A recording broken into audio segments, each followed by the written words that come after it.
ওই ছেলে ওই ওই মাথাতে ওই ডালি যে হাঁটে ওই মাথায় গেছে, আর যেই না গেছে ওই নৌকোটা এইভাবে দোলা হয়েছে পালি ওই উনুনের হাঁড়ি একসঙ্গে, এই যে যেমন দোলাটা হয়েছে আর হাঁড়ি আর উনুন একসঙ্গে ওই ডরার খোপের খোলে পুড়ে গেছে। আচ্ছা, ডরার খোপের খোলে যেই পুড়ে গেছে তখনই ওই সেই ভাত ফুটছিল, তো ভাত ফুটছিল, ওই ভাত একদম গাঢ় গাঢ় হয়ে গেছে ফ্যান, আর ওই ভাতের ফ্যান শুদ্ধ আর ওই গরান কাঠের আগুন শুদ্ধ একদম এইভাবে এসে আমার এই সাইডটা সব পুড়েছে।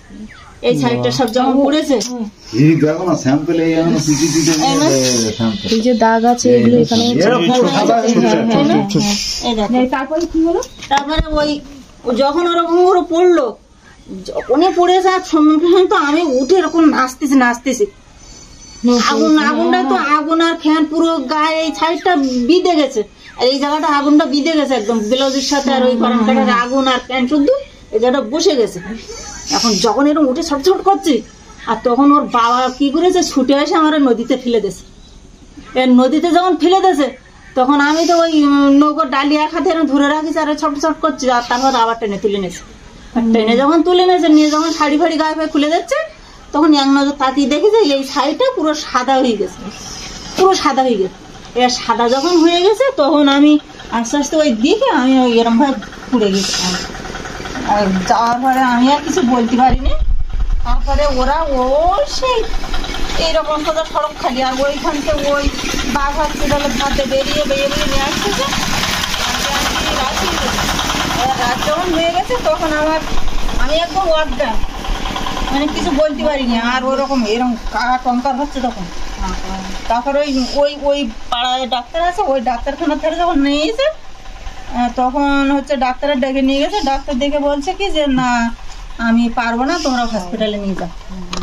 এইবার হসপিটালে যখন বলছে না আমি হসপিটালে বলছে নিয়ে যেতে পারবো না, তোমার কোনো দায়ী হবে না, তুমি বাঁচো কি বাঁচে কি মরে তোমার কোনো দায়ী নেই, তুমি দেখো। এবার ও লোক বললো কি যে গায়ে তো কোনো তাপ ফাপ নেই, ওই কোরাবিন ইঞ্জেকশন করেছে, 2খানা কোরাবিন ইঞ্জেকশন করেছে পরপর করে, তারপর গায়ে তাপ তুলেছে। তুলে আর তখন এই সাইডটা পুরো এরম বড় হয়ে গেছে, ফোলা উঠে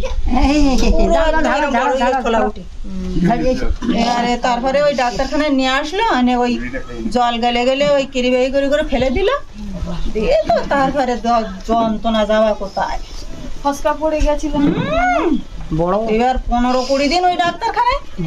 তারপর আরো একটা ঘটনা দেখো কিরকম। আমরা ওই যখন আগুনে পুড়ে গেলাম তার আগের বনে গেছি, গিয়ে এরকম নৌকো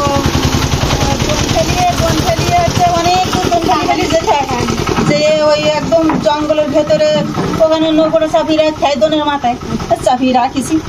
তো রাখার পরে দেখছি কি এরম নৌকো সোজা করে দিয়ে আমরা বসে আছি, আর এরকম জঙ্গলের ভেতরে দেখা যাচ্ছে কি একটা কার্টুন বসে রয়েছে। কার্টুন কাগজের যে ওষুধ কার্টুন করা থাকে না, ওই ওষুধের কার্টুন দেখতে পাচ্ছে একটা জঙ্গলের ভেতরে। ধরো এরকম বসে আছে আর ওইরকম জায়গায় জঙ্গলের ভেতরে। আমার ছেলে বলছে কি যে এ বাবু দেখ একটা ভালো প্যাকিং করা একটা কার্টুন। ও আর ওই নৌকোয় বসে ওই বুটে দিয়ে টেনে নিয়ে গেছে। বুটে দিয়ে যখন টেনে নিয়ে গেছে তখন নৌকোয় তুলে খুলে দেখি না ওর ভেতরে ওই বড় বড় ওই হচ্ছে বান্ডেল ওই ওষুধের। মানে এটা আগের দিন ঘটেছে, আগের বনে ঘটেছে। না ভুল বলছি না, আগের বনে। তো এবার সেই তুলে নিয়ে আসলাম, এনে ওই পাড়ায় আমরা উঠেছি। ওই পাড়ার লোক দিকে বলছে কি যে যারা পড়াশোনা ভালো জানে টানে তার দিকে বললো কি যে আরে বাবা এ তো খুব দামি ওষুধ, মানে পোড়ার ওষুধ, বুঝলে? পোড়ার যে বান্নাল বলে না, ওই বান্নালের ওপরের ওষুধ, ওটা পোড়ার ওষুধ। তা বলছে কি যে তুই আমার একটা দে না, আমার মানে 12টা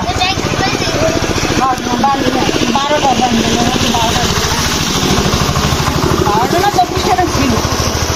তো জানো লোকটা খুব সাথে সাথে লোক যে যা চারটা দেবে লোকের বিলাতি অল্প কটা রয়েছে, এরা সেই কটা ঘরে ছিল। তারপর আমার পাড়ায় একজনের আবার ছেলে একটা আগুনে পড়ে গেছে, ওই ওষুধ তারও দেশে দিয়ে টিয়ে কটা ঘরে রেখে আমরা আবার পরের গুণে যাচ্ছি।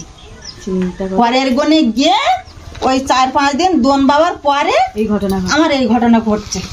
এইবার তখন যখন ওই ডাক্তারখানায় তুলে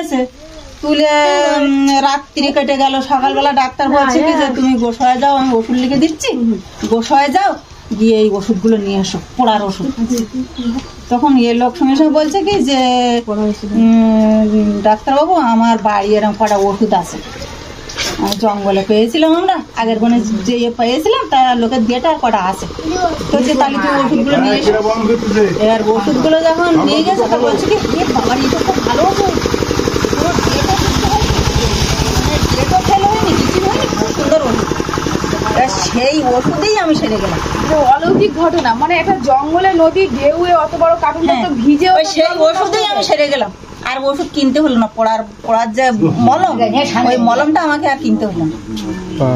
এরকম সত্যিকার অলৌকিক।